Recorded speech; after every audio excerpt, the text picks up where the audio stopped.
Let me ask you something. When you lose a 20-hour save file to 3 counts of terrible decisions, what runs through your mind? Well, mostly anger for me, but I'll bet that the pressure of that tense encounter and the realization that you aren't gonna make it is one of the most intense things that you're ever gonna feel. Game. And that feeling is exactly what Baldur's Gate 3's Honor Mode has mastered. From forcing you to use every tool in your arsenal, all the way to unapologetically forcing you to end your campaign when you die, Honor Mode changes you, and that's what we're gonna get into.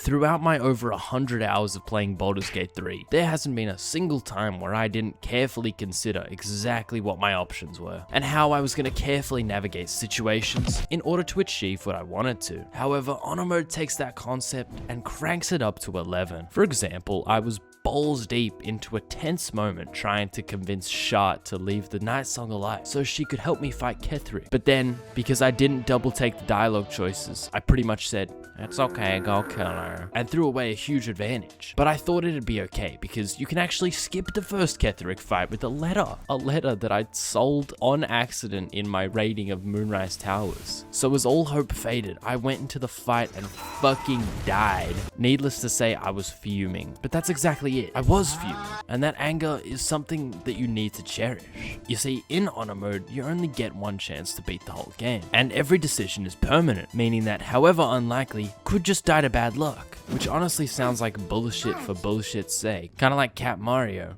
What the fuck? However, I believe Honor Mode is something you really need to try to understand. It converts a simple trip to a goblin camp from a simple little walk and talk into a straight up nail-bitingly scary experience. Whether or not you get spotted, jumping Priestess Gut, whether or not the scrying eye by Minthara alerts the whole camp, and so much more. I'd be lying if I said I didn't feel like shit losing one of my playthroughs because I didn't know Priestess Gut had a calling ability after failing to jump her due to horrendous luck.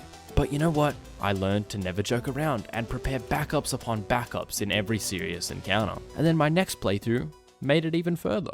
Please subscribe. What it's doing is literally limiting your options and forcing you to play in a way that the devs intended. Or find new and creative out-of-the-box solutions to the roadblocks in your way. Or just barrelmancy. But that's boring, guys. I would never do that.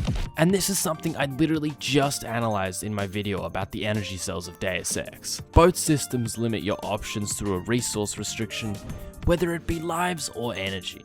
And that limitation becomes a sort of fun multiplier, but more importantly, a replayability catalyst. Because let me be so for real, I would not have replayed Baldur's Gate 3 without Honor Mode. I did my time as a human male fighter and I uninstalled. There's also another aspect of limitation where by a certain point in the game, you need to be a certain level to beat mandatory encounters, which therefore makes every encounter mandatory, as you literally need to get every drop of juicy XP so that you can stand even half a chance at beating Honor Mode. My furthest run as the Dark Urge, I had to genuinely debate between leaving Last Light Inn or killing Isabel, and instead of this minor NPC I never cared for in the base game, I was instead learning about her, figuring out her encounter, what she can do, what she can't do, and everything in between. Whilst I was in the middle of the entirety of Acts 2. I eventually did kill her, by the way. The Slayer form is really cool. That lingering in the back of my head is exactly what most games have replaced with YouTube on the second monitor, or a podcast in the back. Yet Baldur's Gate 3's Honor Mode so effortlessly engages you that players never feel the need to have a secondary entertainment factor. However, it's not all sunshine and rainbows.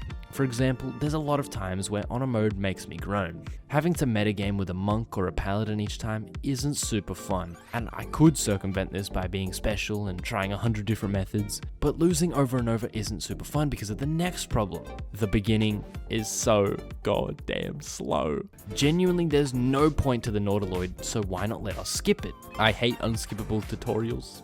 They suck. Join my Discord. I just wish that more games did this. I'm not a game designer, but I am a human being with feelings and opinions, and after talking about games in the void for almost 4 years now, it's impossible to not have a little voice in my head ruining games that either drop the ball due to inexperience or genuinely just fucking sell creativity and feelings for profits. And I don't blame either party. It's just hard to play a game like Baldur's Gate 3, be genuinely engaged for a full 100+ hours, and then hop on some games with beautiful art, stellar design, designs, great voice acting, and then the game is just poop from a butt. It's especially disheartening when you realize games like Baldur's Gate 3 are super successful. And maybe not to the degree that you could buy a yacht as the CEO, but definitely to the degree that you could sustain company growth, make an impact, and genuinely shift the world in the ways that you want it to. I made an argument in a previous video where I said profits come from quality games, so games should just try to be good, but that wasn't entirely factual. It's more like more than enough profits come from making quality titles, so going full greed kind of makes no sense. Unless you're genuinely just greed maxing, which is immoral, especially in an industry where countless indie artists pound their passion into quality experiences that only miss out because they don't have a marketing budget. All in all, I just wanted to share my opinion and talk about what I like. If you like this video, smash all the buttons. It may seem insignificant, but it really helps me out. And by the way, I have a track record of responding to literally every comment, so I challenge you to leave your thoughts down below. Goodbye.